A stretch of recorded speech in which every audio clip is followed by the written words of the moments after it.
Steel curtain tonight, a little bit more of a curtain. How many diamonds are in one of these things? Keenan Allen, baby. Keenan Allen. Hold up. It's the Chargers squad. Everything Los Angeles Chargers every week. Covering all the big hits and game-changing plays from the City of Angels. The way only the Locked On Podcast Network can. Get ready and squad up. It's the Chargers Squad Show, starting now.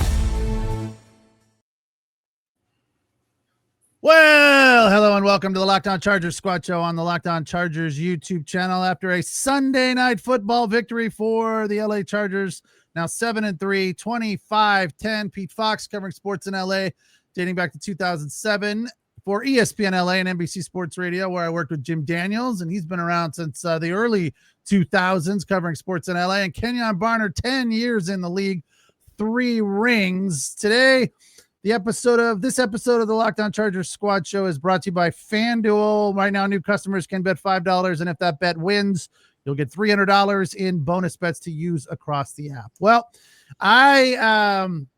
we came into this one, I think, feeling pretty good in spite of a ugly victory against the Titans. I felt a whole lot better. I don't know if you guys did after I saw the line at 3.5, which is, the home field plus the hook. And then I felt even better after I saw the stat that the Steelers pass defense is the worst in the league. Didn't start off great for the Chargers, but it finished pretty good. And LADD MCCONKEY had a heck of a game. 4 catches for 107 yards and 1 touchdown. That's 26.8 per. That's a pretty good average, right, KB? It's a great average. I don't know how often you're going to see that type of average in the NFL game, but I'm glad it was on our side. Yeah. And I know you like this one, Jim. KAMANI VIDAL, they really gave him the ball. I mean, they were going to make that happen whether the Steelers wanted to or not. If they want, we're going to stop it or not. 25 carries. A lot of, his second to last carry was a negative carry. He had a lot of 0 and 1 yard carries, but finished with 95 yards, a long of 12, an average of 3.8. But I think that's one of the things that we've talked about a lot that needs to happen for this team, where they just need to give the ball to the running back. Like, let's just keep pounding it out. And that's what they did today, and it worked well for them. And it was nice to see that in the end, it was a successful performance in the backfield for this Charger team. We'll talk about the line, but first I want to talk about KAMANI VIDAL. Jim, what was your feeling about his effort today? Well, let's start with what you already nailed, what a lot of us have been screaming for and crying for, and that's give him the ball. We want north of 20 touches. 25 is ideal. That's what happened, and we got the desired result today. I know that's not going to work. That's not going to be a game plan that's going to work on every single team, but it's got to start with that. It's got to start with volume. He needs to be used to getting the volume, and Herbie needs to be handing it off more, because he's still, and KB, you're going to agree with me on this, I just know it, he's still getting hit too many times. It's too many hits on the quarterback.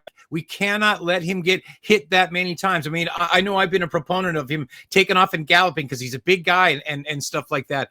But I need him upright, and I need him to be playing quarterback for the Chargers, not trying to, standing there for 5, tenths of a second to try and complete a pass. It's too many hits, and I'm really concerned that this is going to be, this is going to end badly for him and in not being able to finish the season because of too many hits on him, man. I mean, this is one of the great things about handing the ball off is he's not going to take that many hits. Yeah. The thing I saw today from Herbert that I feel like we need more of is the first option, right? The first read. Just fire to the first guy. Like the checking down, the second and third progression, he doesn't have enough time to do that, right? So if you're getting to this, the second is maybe as far as he can get, and then you got to tuck it and run or throw it away. So we didn't see a lot of him throwing it away, like we talked about last week, that we wanted to see more of. 20 of 33 in the end, 220 yards and a touchdown. But I feel like that's another one of these altered game plans that the Chargers need to utilize, much like having the 12 and 13 personnel on the field a lot, having KAMANI VIDAL stay back and block, having Matlock in there to block. I mean, he's 299 pounds. He's almost the size of a lineman. So, you just have to alter the game plan a little bit because this team is so banged up on the offensive line. At halftime, I always like to hear what Herbert or what Harbaugh has to say. And today's halftime comment was the coverage was okay, and said a few other nonsense things, but I felt that was pretty accurate. Third quarter, not so much okay, KB, but first half, I thought the offensive line did a pretty good job, and then again in the fourth quarter. Yeah, I'm not mad at let me slow down, right? Let me slow down a little bit. I'm not entirely disappointed with the offensive line. We said last week or a couple of days ago last week, that's what this would be, a Pittsburgh Steelers type football game, a physical football game in the trenches. And for the most part in the run game, the offensive line did what they were supposed to do, regardless of how many 1 yard or 2 yard gains.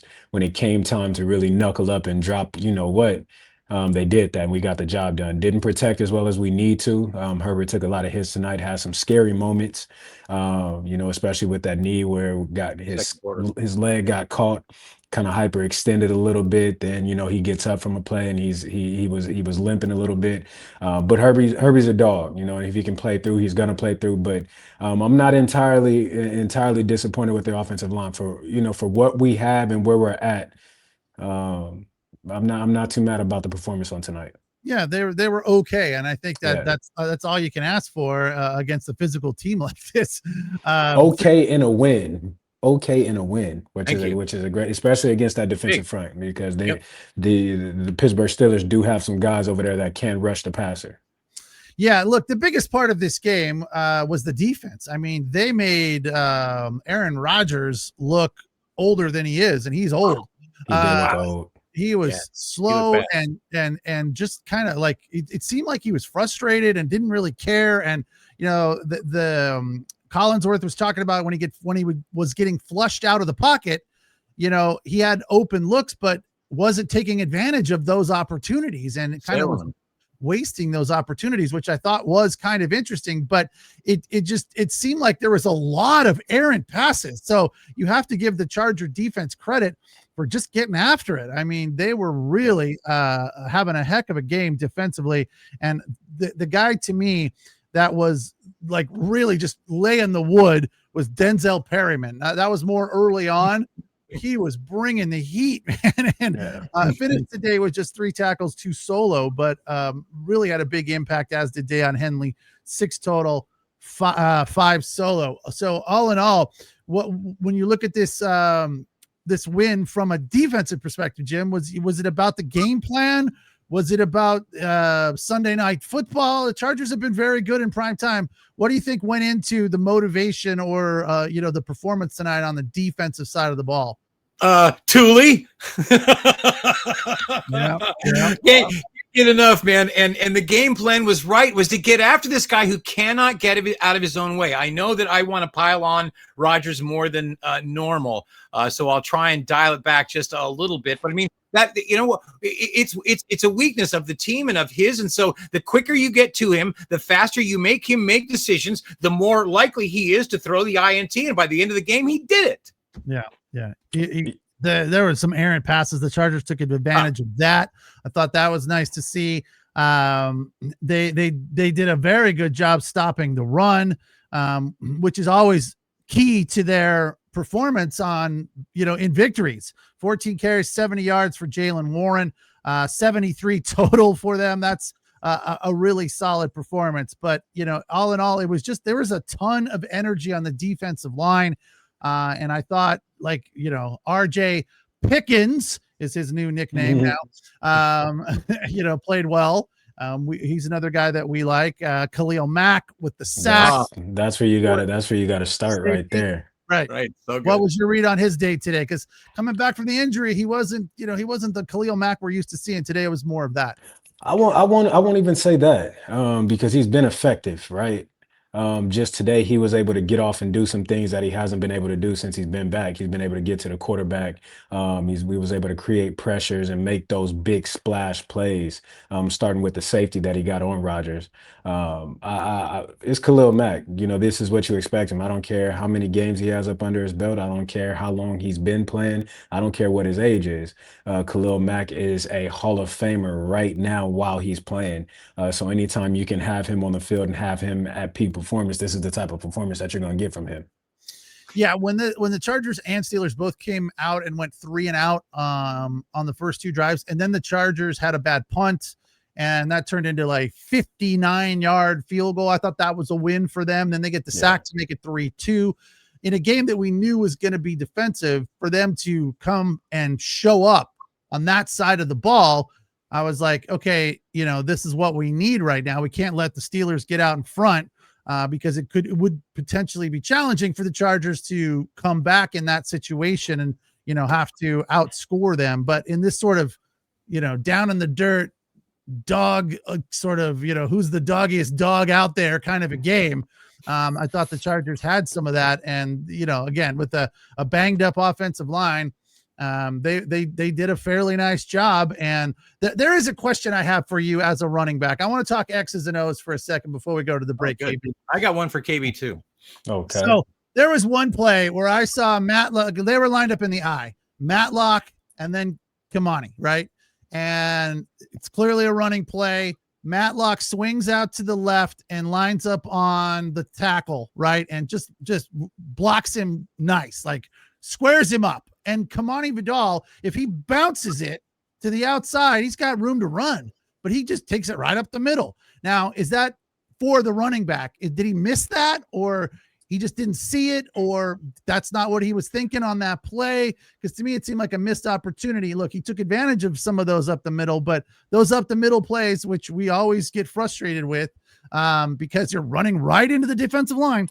Yeah. I thought he missed that opportunity at least a couple of times there.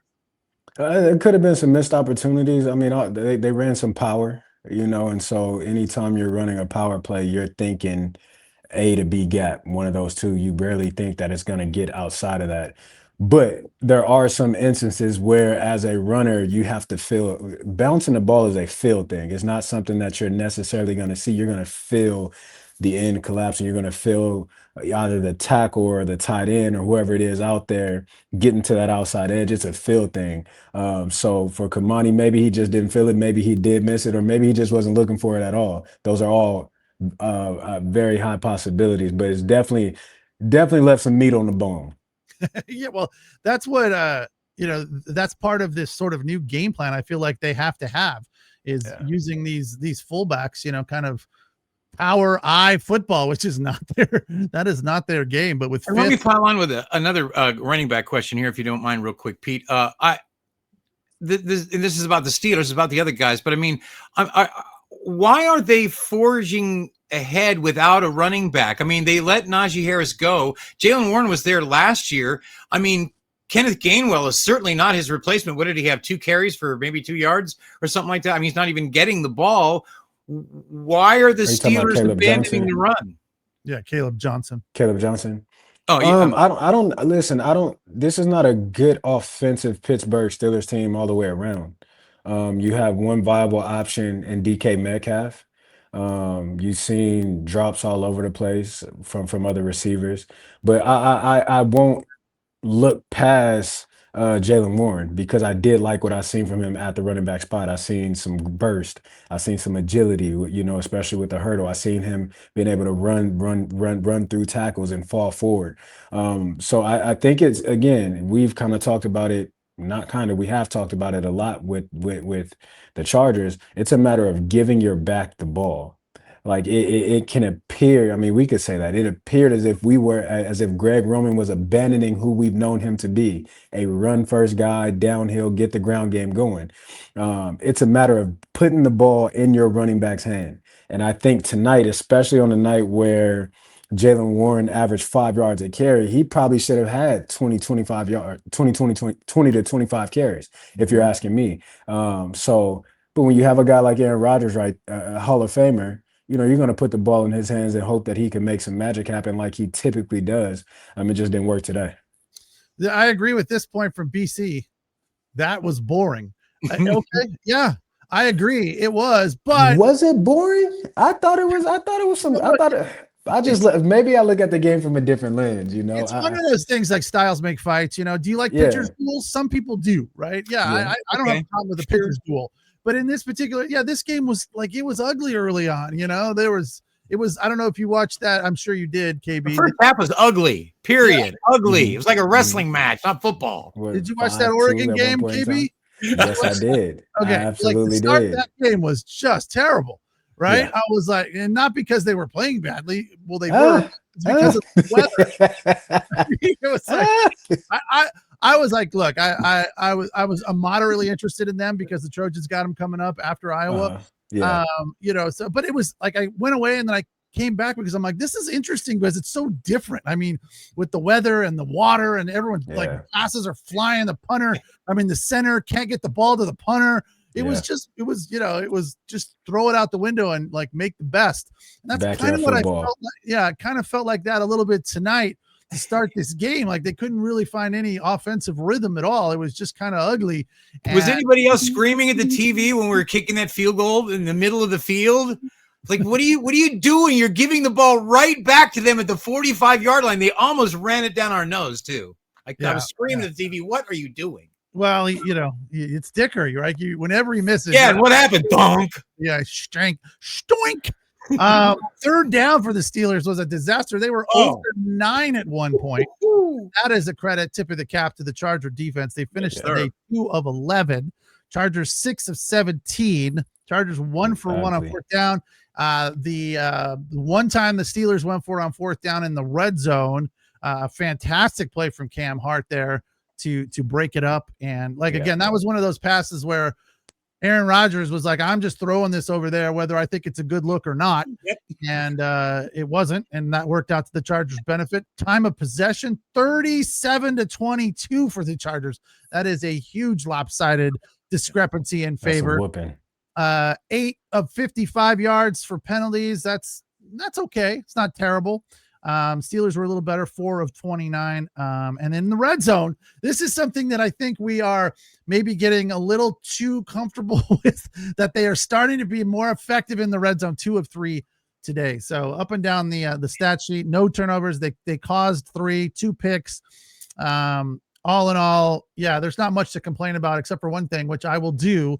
I do have one thing to complain about, which I'm going to do after the break.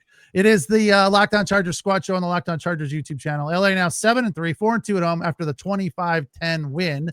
Pete Fox, Jim Daniels, Kenjon Barner. And don't forget, Monday through Friday, you can find Daniel and David with the Locked On Daily Chargers podcast.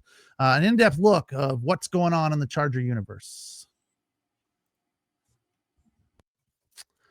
All right, today's episode of the Locked On Chargers Squad Show is brought to you by... I'm Cody Rourke from Locked On Broncos, and this episode is brought to you by Peloton. Peloton is shaping the future of fitness with the brand new Peloton Cross-Training Tread Plus, powered by Peloton IQ. This is Peloton's most advanced equipment yet, giving you real-time guidance and endless ways to move, whether you're running, lifting, or you're cross-training with your favorite instructors like Alex Toussaint. It's training reimagined to make your workout more personal. Peloton is built for breakthroughs with features that help you plan, stay motivated, and hit peak performance. You can let yourself run, lift, flex, and go while Peloton handles all the rest. Plus, Peloton IQ provides real-time strength coaching, tracking your progress and suggesting weights that challenge you so you can get stronger. Plus, the new movement tracking camera, it counts your reps and corrects your form in real time, making sure every rep is safer and smarter. So let yourself run, lift, flex, push, and go. Explore the new Peloton Cross-Training Tread Plus at onepeloton.com. All right, it's the Locked On Chargers squad show where the Chargers took care of business tonight. A dominant win. It wasn't super offensive, but, LADD MCCONKEY, KAMANI VIDAL got to the house. That was nice to see. LADD MCCONKEY was electric. The 4 times he touched the ball, Big rips. That slant pattern is as I've said over and over again, is my favorite. Why don't you do that all the time? It's too easy. But yeah, a nice solid win. Justin Herbert, 20 of 33. Now, how many of those were batted passes? Again, was it 5? I felt like it was at least 4. Talk about screaming at the television. But again, fellas, those dudes are right in his face. Those defensive linemen. 6'6". This isn't Pat Haber we're talking about here. And those dudes are 6'6" and taller. But it's an epidemic. He's got to figure, or somebody. We got to figure out. I I watch him wind up like a pitcher and throw and just throw right into their hands. It's like, I mean, like they're you know how you stop it? Create space between the offensive line and your quarterback. Stop allowing the pocket. You're allowing the pocket to collapse in such a tragic way. It's easy to get a batted ball. These dudes, it's not like these dudes are having to stop their rush and jumping and do it. No, they're getting within inches of them and putting their hand up. It's just like, hey, it's right here. I'm right here. They're like 2 feet away from him. You're absolutely right. It's on the line. You got to give Herbie credit for just like, whatever, I'm throwing it anyway. And I'm just like, okay, that was bad. That was bad. He had the what do they call it? The self-completion. He had one of those. Self-completion. Yeah, I did. But that was a penalty, so they turned that around. But yeah, I come back to that the game plan. And again, I don't know that there's a way to change the chip in Herbert's brain when it comes to his reads, right? Because when he is looking off to the second or third read, because the first read is covered, that's when things start to go a little bit haywire. So I'm just like, well, just key on the first read. And if that doesn't work, throw it away, run it, or those are your 2 options at that point, I guess. Throw it away or run it. But if he can find that first guy, and he's got options, obviously, LADD MCCONKEY, Quentin Johnson had a fantastic game tonight. 5 catches, 42 yards. Along, you know who didn't have a fantastic game tonight, Pete? ORONDE GADSDEN. ORONDE GADSDEN regressed tonight. Went backwards. Happened there? Just decided to understand that he's a rookie. Well, did he leave with a knee though? Didn't he have a? But even before that, right. you're not the knee to knee contact. It's probably a bruised knee. Maybe miss a week, depending on how bad the bruise is. But let's talk about the bruising of the pride of the ego. That's what's bruised right now for fans, that, especially for me, right, who has been on here riding for ORONDE. You know, we got to take his performances. All of that. He regressed tonight. Like, you went backwards. And again, one game doesn't define you. It doesn't make or break you. But this was, I feel like he went out last night. I don't feel like if something happened, something went on, because this was not the ORONDE GADSDEN that we've seen over the past couple of weeks. Yeah, well, some of it can be attributed to Herbie just, falling in love with him and like feeding him the ball a lot in those situations that we've just been talking about, where, he had pressure in his face. But those are still catchable balls though, Pete. The first couple were absolutely catchable balls. He made 1 or 2 decent catches on balls that were a little bit out of the strike zone. But yeah, he was, look, and can't you look at this from the perspective of, it's bound to happen, and it's a good thing for a youngster to go out there and regress, because it refocuses them to kind of have to get back to working, right? Yeah, no doubt. It keeps you from getting comfortable, right? So if there was any sense of comfortability creeping in, as if, okay, I've arrived, I've made it, I can relax a little bit, a game like this will definitely light that fire back under your butt and get you back locked in and refocused. Yeah, I felt like they were using him a little bit more like a receiver tonight. And they have in the past, and it's worked out fine. Yeah. I have felt like it's more effective, Jim, for them to use him as rolling off that block. He stays in, in 12 and 13 personnel, and then rolls off the block, and he's kind of the safety valve. He's wide open. So, tonight I felt like there were times when that was the first look, and the first look should have been Keenan or Quentin, or it was LADD. The 4 catches he had, those were quick rips, and LADD took the ball and ran with it. but Quentin Johnston turned out to be kind of more of the middle underneath guy. It's like Quentin and Ladd switched places a little bit. Quentin was kind of the underneath guy, taking care of the rack, or the yak. What is it, KB? Yak or rack? Yak, yards after catch. I thought it was run after catch.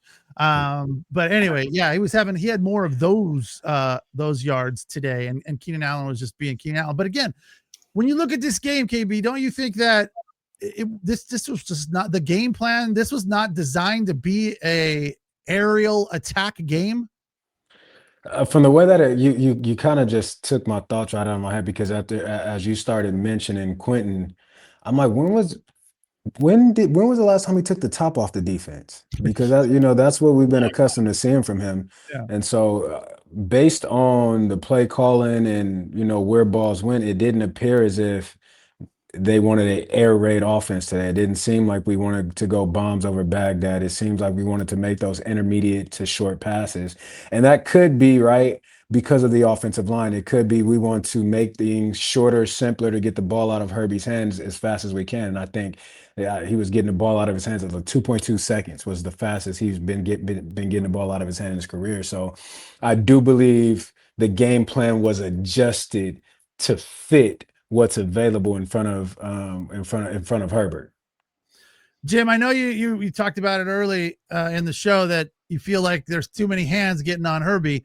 I feel like he could save himself a little bit more if he runs, when that pressure starts to come, because he seems to be like today. I thought he did a nice job of running the ball, 5 carries for 19 yards, but they were all very precise as to when he decided to, roll out and exploit that opening there. So I feel like he could use that a little bit more from the standpoint of find really good opportunities and take advantage of them, and don't use it as much as everything's breaking down. Again, second read is not there, run. That's kind of the way I'm thinking that it needs to go moving forward. Yeah, and you know what I'd pile onto that is something that I've said before, and you just don't see it as much in the pros as you do in college, and it's the run pass option thing. And I don't want him to run, all the way to the sideline or all the way to the sticks and try and make them guess what he's going to do. I just want him to roll out maybe just a few steps, just 3 or 4, to read and see post snap what things look like, and then decide, am I going to dump it just maybe 4 or 5 yards in front of me into the flat to my running back, or am I going to try and hit a tight end who's released from blocking, or am I going to, try and rip the seam? I mean, I just think there's more options for him, and there's less opportunity for him to get hit, because once he's in passing mode like that, they can't hit him. I mean, or not supposed to hit him. Go ahead. I'm sorry, Jim. Like Herbert tonight, like a lot of teams play zone, right? So it's a lot harder for a quarterback to just bring the ball down, take off, and run when guys are in zone coverage, because you have your flat defender, you have your curl hook area, you have your middle of the field player, so there's not space. And so where you seen Herbert take off tonight was where you had man coverage all across the board. And so when you have that man coverage, now the defenders are turning their back to the quarterback, guarding their guy. So the lanes open up for Herbert. And so I think that's where Herbert has to take advantage of his legs, is more so in man coverage versus zone. I don't want to see him running zone because, again, there's too many guys available to put their hands on him and get to Herbert. So when it's man, yeah, by all means, please take off running. And then when you have to run in zone, do that as well. But it's about finding a balance and finding the areas of the game where you can take off and run. And back to the defense a little bit. You brought it up, Kenyon, about DK Metcalf. There was a couple of series there where Rodgers started to find DK Metcalf, and we know what he's capable of. Yeah. And I started to get a little bit worried, like he's going to start to, get on a roll and we're going to be screwed. But it didn't happen. It did not happen. And I look at that and go, okay, is that from the pressure? Or is that from guys like Derwin James and Dante Jackson, who played a fantastic game today, had an interception?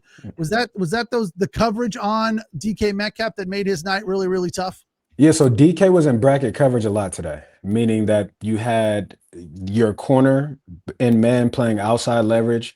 and you had the safety sitting inside of him. And so once the ball was snapped, the safety would come down, and now he's in a vice. So DK was kind of eliminated from the game plan altogether. And the spots where you seen him get the ball, or were the spots where either it was zone or they played him single coverage and allowed him to kind of get busy a little bit. But for the most part of tonight, you had safety help wherever he was. It was towards the end of the game where you could literally, it was evident where you had, whether it was Still or Cam Hart that was sitting way outside, and you had the safety way off the hash, basically head up with DK. It was very evident what they thought about the rest of the Steelers receivers. It was basically like boxing one, right? We're gonna take this dude out. We're gonna follow him all the way around the field, and we're gonna let somebody else beat us. What you absolutely should, you absolutely should do that. When you have one guy on your offense that can really dominate a game the way that DK can, why not completely take him out of the game? I'll go to college football right quick.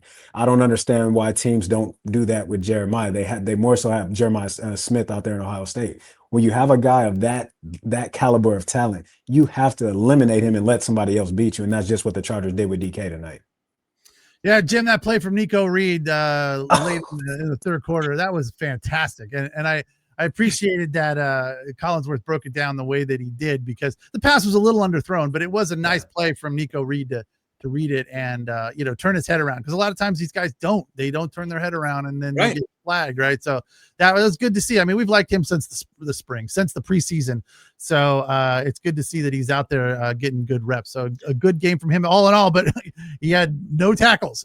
But Speaking of Collinsworth, real quick, I want to throw a stat out there that I heard that turned my head a little bit. They were talking about, or you know what? I don't know if it was Collinsworth said this or not. I might be wrong on who said this, but they were talking about the officiating crew, and these guys get rated, right, KB? I mean, these guys, just like players, they get ranked and rated on how good they are and what they do and all that kind of stuff. They said that this crew was 75-25, throws flags on the offense, not the defense. That's what these guys do. Offense on either side, but they just don't throw defensive flags. You as a player, when you're going into, do you know that stat when you're going in there? Do your coaches get to you and say, hey, man, you got to know that these guys are not going to bail you out with flags today? Yeah, so your workday Wednesdays, whatever it is, when you come in and you go get into that team meeting, every team that I went to would have a breakdown of the ref, the head ref, the ump, the head ref, and the entire crew, what they call the most, what they don't call, where do they favor. So you get a rundown of all of that, what their tendencies are. You get a absolute clear rundown of what this game is going to be like, what is going to be called like, the last 3 games. You get a rundown of it all. So I'm sure that was talked about. Listen, as an offensive player, I don't get mad when the defensive catch breaks, because they don't catch enough. It's almost impossible to be a defensive player in today's NFL. I absolutely hate the game for defensive players. They're handcuffed in such an unfair way, especially DBs. You can't put your hand on a receiver. You can't breathe on a receiver. Guys rushing the quarterback. I hate the roughing the passer. I hate that penalty. Oh yeah, don't want to get them dirty. I hate it because at what point in time do we realize that the quarterback is part of the football game just as well as everybody else is? At what point in time do we realize that by me trying to protect this quarterback, I now put myself in harm's way to get hurt? Now, play football. This is football. I don't like specific position groups getting a specific level of protection. That's not football. So any opportunity, any crew that wants to give the defense some leeway, I'm all for it. Well, we're going to talk about another thing that KB likes to get into, special teams. After the break, we'll talk about the Chargers day there, kicking and returning kicks. Pete Fox, Jim Daniels, Kenjon Barner, 25-10 win for the Chargers today. Dominant performance. And BC, also a dominant performance for the Rams. So BC's hoping for a Rams-Chargers Super Bowl. Yeah, anything's possible. That would be crazy. That would be crazy. The other crazy thing today, San Francisco, would that be great? Because the Super Bowl's in San Francisco. Oh my God, would they hate that? Yeah. Another crazy thing today on the scoreboard was the freaking Dolphins beat the Bills. How did that happen? Holy cow. My dad went crazy. I'm on the phone with my dad. My dad is losing his mind. Wow. And the Giants should have beat the Bears, but they let them off the hook. That was crazy. Romo Dunze finally had a good game. Finally threw him the ball a little bit. And the galloping Caleb. The thing that came out of that for me is us talking about this team week after week, especially during the week when we're a bit discouraged. It's like, hey, and KB says it all the time. Anything can happen. Anything can happen. Just ask the Bills. All right, let's take a break. Come back. We'll get into some special teams talk here. It's the Locked On Chargers Squad Show on the Locked On Chargers YouTube channel. All right, if you are a business owner, here's the truth. SaaS promised to make work easier, but now the average company is buried by hundreds of apps that slow down your team and simply don't work together. That's not SaaS. That's sad. Wait, it's not sauce. It's SaaS. Sorry. SaaS. That's not SaaS. That's sad. Software as a disservice. That's why you need Rippling. Rippling is the unified platform for global HR, payroll, IT, and finance all in one place.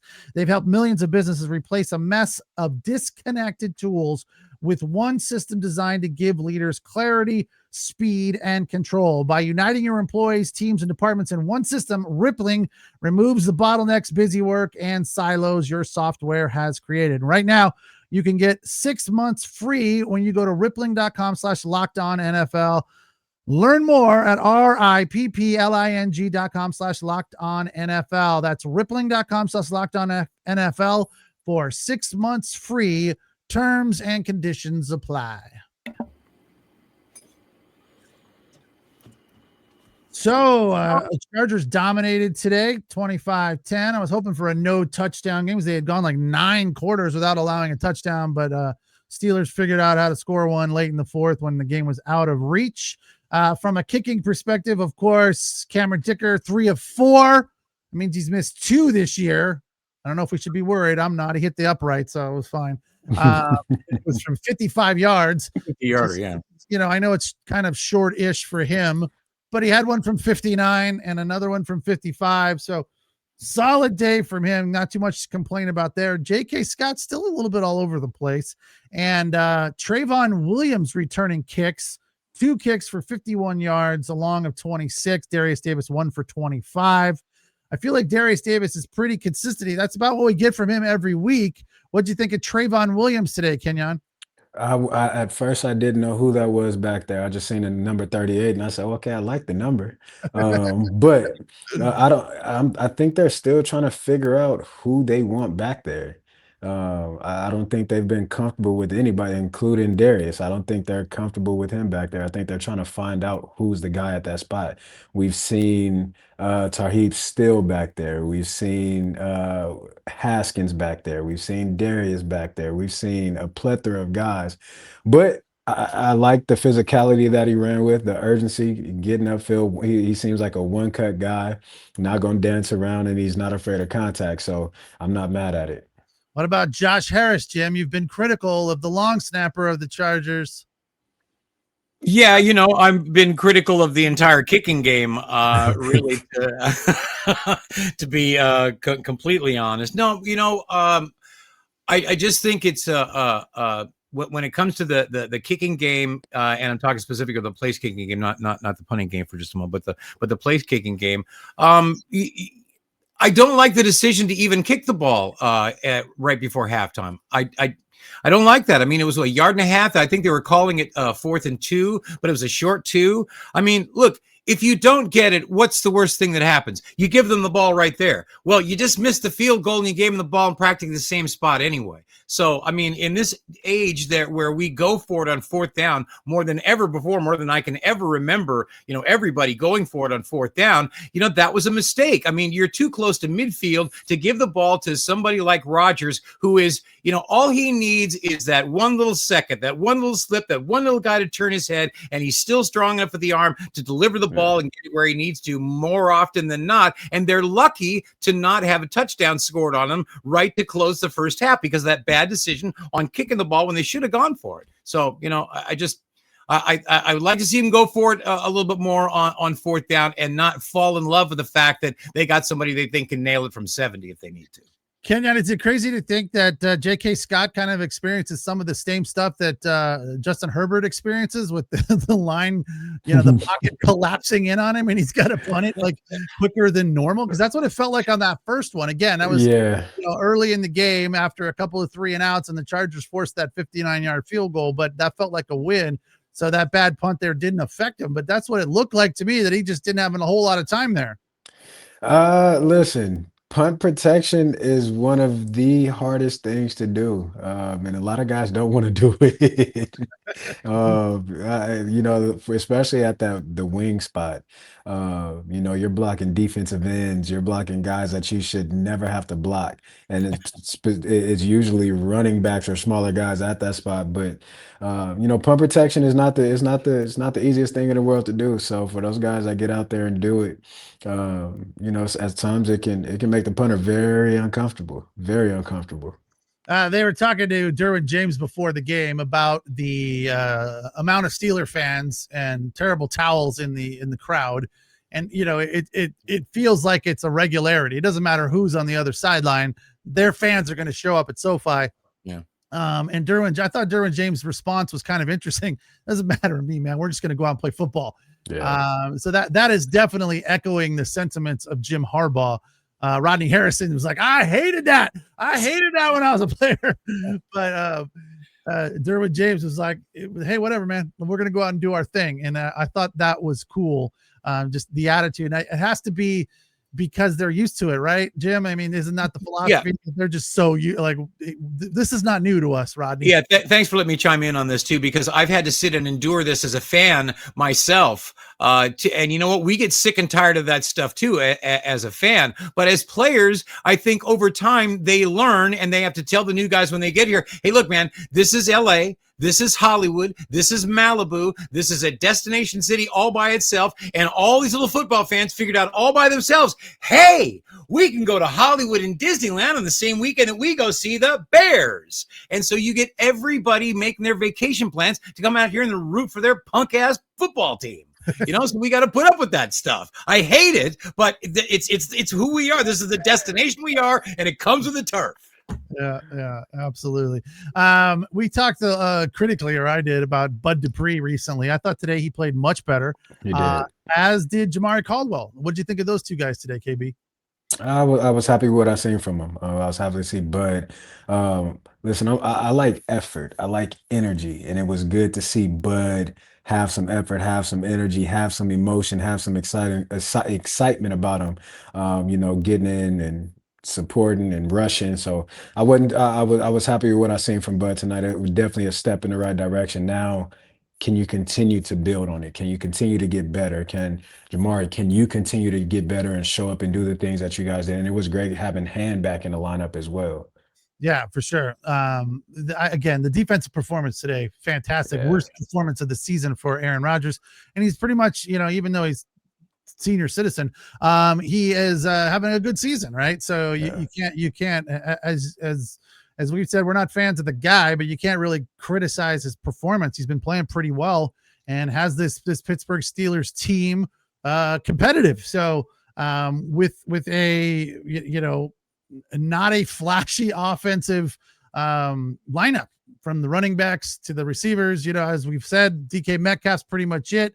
The Charger defense today was ready to play. And I don't know if that's because they're just getting better, getting healthier, or prime time was working for him. It could be a little bit of all of those things, I think.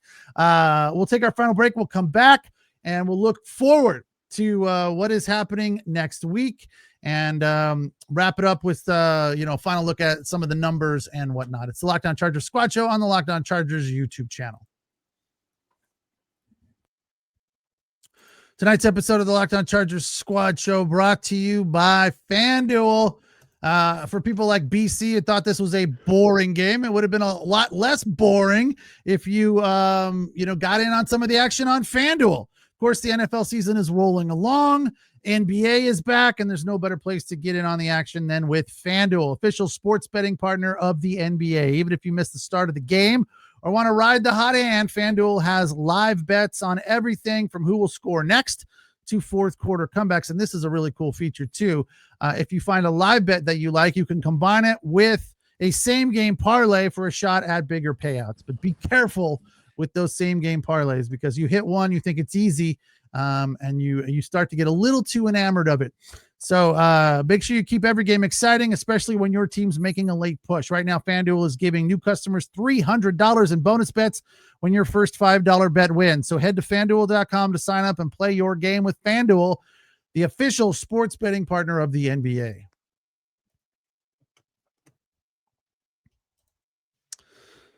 All right, Chargers now 7-3, game back of the Broncos, who won an ugly one on Thursday over the Raiders, 10-7. I don't know if they should feel good about that, but hey, win's a win, right? On to face the Jaguars, who had a weird sort of game today as well.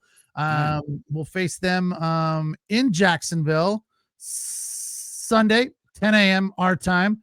The Jags will have they come in with a 5-4 record, and were they one of those weird losses today, or did they win? No, they lost. Yeah, they lost to the Texans in a game they could have won. I mean, that one was right down to the very end. So they're going to be ready to play. And at this point, I don't know much about them really, so we'll dig into that during the week. Tuesday. Well, I know it's the most Jekyll and Hyde team in all of football. I mean, I don't know which team is showing up from week to week, and I don't mean any aspect of the game. You kind of flip a coin and say, "Whoa, what are they going to do this week?" I mean, trying to bet on these guys, or if you're a fantasy football player trying to rely on some of these players from week to week, good luck. Yeah, they lost to the Rams ugly, and then they beat the Raiders in a 1-point win. And then today 36-29, but I feel like they scored those points right at the very end. They scored 26, did Houston.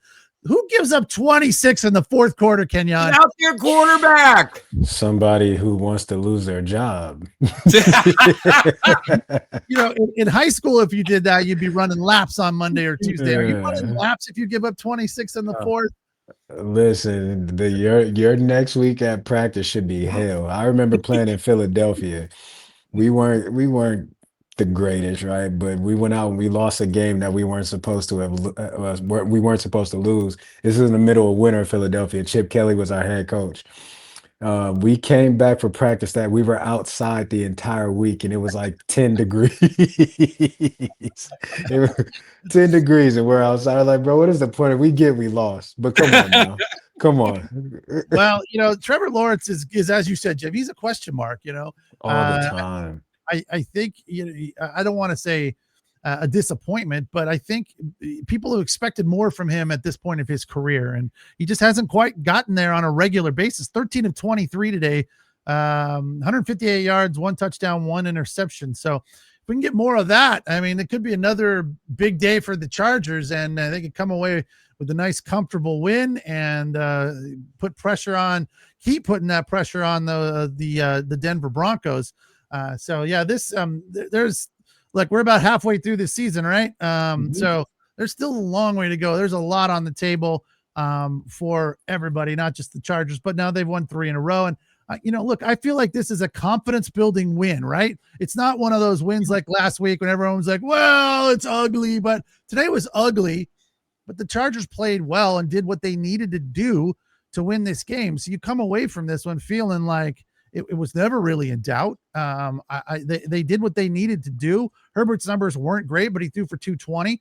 KAMANI VIDAL, almost 100 yards, touched the ball 25 times and a touchdown. And the other thing that I liked about that was easy touchdown. Easy. Walked into the end zone. That was nice to see. LADD MCCONKEY, 4 catches for 107. That was nice to see. And we forgot to mention Keenan Allen ties for he broke it. He said it. He broke it. He broke it. Okay. I thought he tied with 2 catches. I was like, he must have just tied it. So he broke the all-time receptions record as a Charger. So kudos to him. That's big time. Big company. And Antonio Gates was in the house tonight. Yeah. So that's good. Yeah. This day, I'm not gonna lie. I was very irritated throughout pretty much all of this game. Because I'm like, why won't you guys just throw him the ball? Like, get him the ball. With the record on the line. What are we doing? Just get him the ball. And then we wait until the last possession or second to last possession of the game to get him a little flip pass so he can get it. Coach Keenan still got that record. Do you want to get him that pass now? Yeah, like I seen Herbert and Keenan Allen on the sideline talking to you. You can read Herbert's lips like we're gonna get you that record right quick. And so, but yeah, I was pissed for majority of this game. I'm yelling at the TV like, throw Keenan the ball. What are we doing? Get him the ball. Throw him the ball. What are we doing? And there was plays that it could have. Team bumped up, right? Yeah, man. Get the guy the ball. Yeah. He's definitely capable. Yeah. So good game for the receivers. Ladd, Quentin had big games. Keenan, not quite a big game, but that's a record, which is always cool. That is game ball for him, right? He gets the game ball, even though he only had 2 catches. Right. I look forward and hope that the line continues to improve, get that new guy in there that everyone is really discouraged about. I'm like, maybe we've seen guys change teams. I'm forgetting the guy's name from New Orleans, but you've seen guys change. He's ranked at the bottom of the offensive line list, right? So people were like, why bother? Because the Chargers need help on the offensive line. And this is a completely different situation, a different team and different teammates for him. Wait, relax. Absolutely. You see guys change teams and things just are different. And that guy might turn around and become a completely different player. Didn't play today. If he did, I didn't notice it. But it'll be, it's good to have more offensive linemen that are healthy because the Chargers need them all the time. But again, I thought the performance, across the board for the offensive line was a little bit better. It wasn't great. I mean, we're not looking at it going, wow, that was amazing. Herbert had all sorts of time. But we haven't had one questionable comment or criticism of Bradley Bozeman tonight, and that's positive. That's a positive. I'm surprised. I thought Mekhi Becton played well. He did. Zion stayed in the game. Zion, he was out there. That's the most important. Zion got pushed around a little bit, as did Austin Deculus. Deculus to me was the sore thumb that was like, ooh, he's getting beat a little too much, but all in all, it wasn't terrible. So that's positive. And then the other big thing that we will look forward to and talk about more during the week is ORONDE GADSDEN. That is obviously not going to be a regular thing for him going 3 of 13. So hopefully it's just a wake-up call. Any final thoughts from you, KENJON BARNER? Great win. Anytime you can get a win in the NFL, you be thankful and grateful for it. So that's 3 in a row. Let's get to 4. Yeah. Jim? Yeah, same thing. Great work. I mean, the desired result against a team that has, you don't want to look past these guys. These guys are going to screw some people's days over from time to time. They have already, and they're going to because of their quarterback and their defense and their coach. You got a lot of positive things on that team. And if you don't play it right, they're going to knock you off. And so I think that's a quality win for them. It may not be pretty, but I think it's a quality win for the team. Yeah, I tend to look at this team right now kind of the way the national guys are, the way Tirico is looking at it. They've won 2 in a row. They're rolling. They're playing better. Their offensive line is banged up, but they're doing okay. We sit here and scrutinize at a very high level. Those guys don't do that. They just look at the game and the team that's in front of them. And that's what I'm choosing to do. They've won 3 in a row. They're, a game behind the Broncos. 7-3 is a good record. Any by any measure, it's a good record, right? So things are positive right now. So let's go to bed with that. One more thing, Pete. Yeah. I want to say thank you to you, my guy. We are all humans and we all go through things in our personal lives. So for you to be on here right now means a great deal to myself and to Jim. I know everybody doesn't know what's going on or what is taking place, but for Pete to be here right now in this moment means a lot to us and says a lot about him. So and to the Paul Tagliabue family. I lost my mom today, so that's what he's talking about. But yeah, okay, I wasn't gonna put it out there. Yeah, tough day. Pete, you're a pro's pro, man. I've worked with you on and off for a number of years in a lot of different scenarios, and you're always a pro, man. And This is a long, complicated day for you, and I'm proud to be sitting next to you, man. Yeah, Nothing but love to absolutely, you and man. your family. So- Well, I'll probably start crying, but I did think it was funny. My mom is a huge sports fan, and I'm like, is she standing in you know, whatever happens at the pearly gates next to Paul Tagliabue? Is she like, hey? She probably didn't know who Paul Tagliabue is because she's a baseball fan, but this thing, she's like, hey, Paul Tagliabue, it's a big day. You know? Was she a Dodger fan? Oh yeah, huge Dodger fan. So Well, she got a great send off then. yeah, exactly, for sure. All right, guys, thanks a lot. Thanks for watching. you, Thanks for listening. Appreciate the comments, and we'll talk to you guys midweek, Tuesday, Wednesday, something like that. Have a good night. Take care. Go Chargers.